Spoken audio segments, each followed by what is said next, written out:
So hello friend, welcome to exam Guruji. So ये question जो हमने आज के इस वीडियो में डिस्कस करने वाले हैं, ये किसी ने फेसबुक पर एक पोस्ट डाली थी, तो उसके बेस पर ही हम फेसबुक डाउट के नाम से इस सीरीज़ को शुरू कर रहे हैं। सो यहाँ पर जितने भी क्वेश्चन हैं हम हमको प्रॉपर्ली उसका आंसर आपको प्रोवाइड करेंगे कि भाई ये आंसर है तो कैसे है। अगर चैनल को सब्सक्राइब नहीं किया है तो कर लीजिए, साथ में बेल आइकन को भी प्रेस कर लीजिए। अब देखिए ये क्वेश्चन जो है फर्स्ट पूछा गया था कि intersection method of detailed plotting is most suitable for, किसके लिए सूटेबल होता है, फॉरेस्ट के लिए, अर्बन एरिया के लिए, प्लेन के लिए या फिर हिली एरिया के लिए।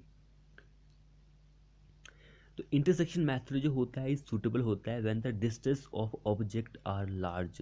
डिस्टेंस ऑफ ऑब्जेक्ट जो होती है वो लार्ज होती है एंड हम उसको प्रॉपरली मेज़र नहीं कर सकते हैं, तो इस मेथड को अडॉप्ट किया जाता है स्मॉल स्केल सर्वे के लिए, that is for mountain region के लिए। माउंटेन रीजन आप समझते हैं कि भाई हिली एरिया के लिए इस मेथड को यूज़ किया जाता है। तो आप ऐसा समझ लीजिए कि इस इंटरसेक्शन मेथड जो होता है प्लेन टेबल सर्वेइंग का, ये आप कब करते हैं जब हमारा जो स्टेशन होता है बहुत ही ज़्यादा लार्ज होता है या फिर हमारा जो ग्राउंड होता है वो अंडुलेटिंग टाइप का होता है, that is hilly area. Option D हमारा इस क्वेश्चन के लिए आंसर बन जाएगा। सो आपको पता है कि भाई चेंज जो होती है वो बहुत तरह की होती है, इनकी लंबाई में 20 मीटर की होती है, 30 मीटर की। ये दो जो होती है ये मैट्रिक चेन होती है, एक 100 फीट की होती है जिसको आप इंजीनियरिंग चेन बोलते हैं, एक 66 फीट की होती है जिसको आप गंटर चेन बोलते हैं, एक 33 फीट की भी होती है जिसको आप रेवेन्यू चेन बोलते हैं। तो इनमें नंबर ऑफ़ लिंक्स भी होते हैं, कितने कितने मीटर में कितने कितने होते हैं, ये हम कई बार डिस्कस कर चुके हैं। तो यहाँ पे सिंपली पूछ रहा है कि number of links per metre length of a chain. जैसे कि यहाँ पर हम 20 और 30 मीटर का एग्जांपल ले लेते हैं। तो 20 मीटर में आपको पता है कि नंबर ऑफ़ लिंक्स जो होते हैं वो 100 होते हैं। 30 मीटर की अगर आप बात करेंगे तो नंबर ऑफ़ लिंक्स जो होते हैं वो 150 होते हैं। तो अगर आप इसको डिवाइड बाय 30 करेंगे, इसको डिवाइड बाय 20 करेंगे, 20 पंजे 100 यानी कि 5 लिंक आ गए, 5 दिए 15, यानी कि 5 नंबर ऑफ लिंक 1 मीटर में आ चुके हैं।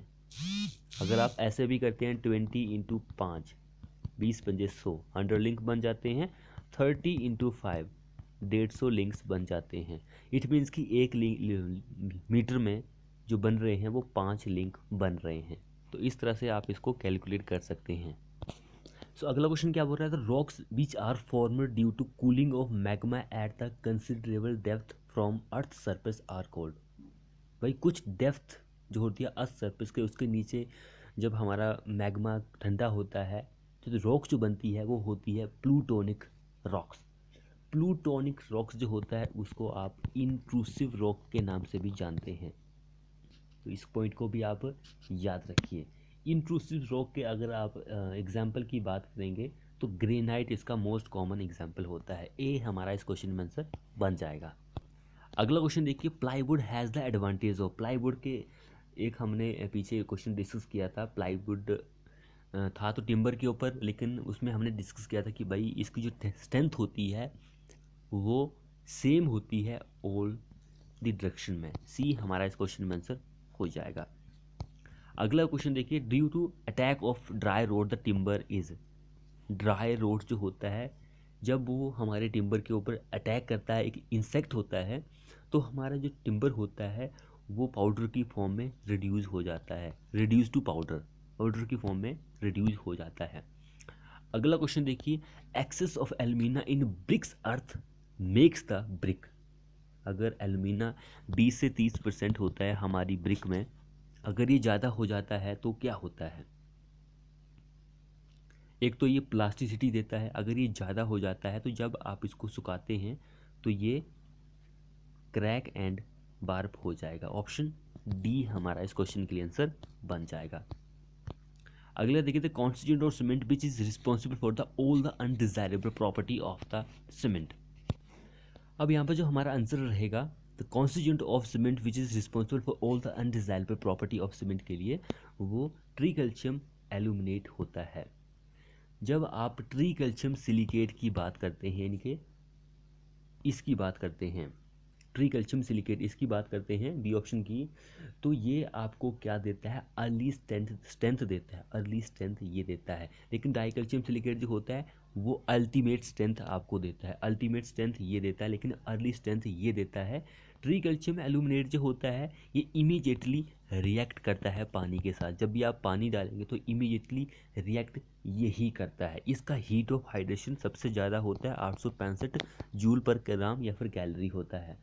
एंड अगर ये ज़्यादा हो जाता है सीमेंट पेस्ट में, देन ये रिस्पॉन्सिबल होता है most of the undesirable property के लिए, अनडिज़ायरेबल प्रॉपर्टी के लिए यही रिस्पॉन्सिबल होता है। That is option number C इस क्वेश्चन में आंसर हो जाएगा।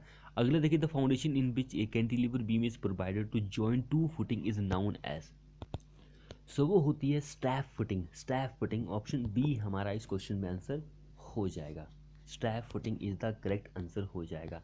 अगला देखिए, in horizontal DPC thickness of CC, so जब भी आप डीपीसी की बात करते हैं तो इसका यूनिट ऑफ मेजरमेंट जो होता है वो स्क्वायर मीटर होता है।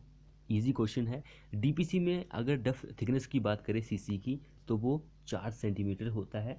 लेकिन अगर आप कॉमन की बात करें, हमारे आईएस कोड के अकॉर्डिंग बात करें, तो जो डेप्थ होती है सीसी की वो वेरी करती है 40 से लेकर 150 mm तक वेरी करती है। डेप्थ जो होती है of the cement concrete layer varies from 40 से लेकर 150 mm तक। ये पॉइंट आप याद रखिए। तो pile foundation are suitable for, किसके लिए सूटेबल होती है? जो पाइल होती है वो वाटर लोगर सॉइल में ही प्रोवाइड होती है। ऑप्शन ए हमारा इस क्वेश्चन के लिए आंसर हो जाएगा। तो फ्रेंड्स, ये थे हमारे मोस्ट एक्सपेक्टेड क्वेश्चन। वीडियो को अपने दोस्तों के साथ शेयर करें, चैनल को सब्सक्राइब नहीं किया है कर लीजिए और साथ में बेल आइकन को प्रेस कर लीजिए। मिलते हैं ऐसी ही नेक्स्ट फेसबुक डाउट के साथ।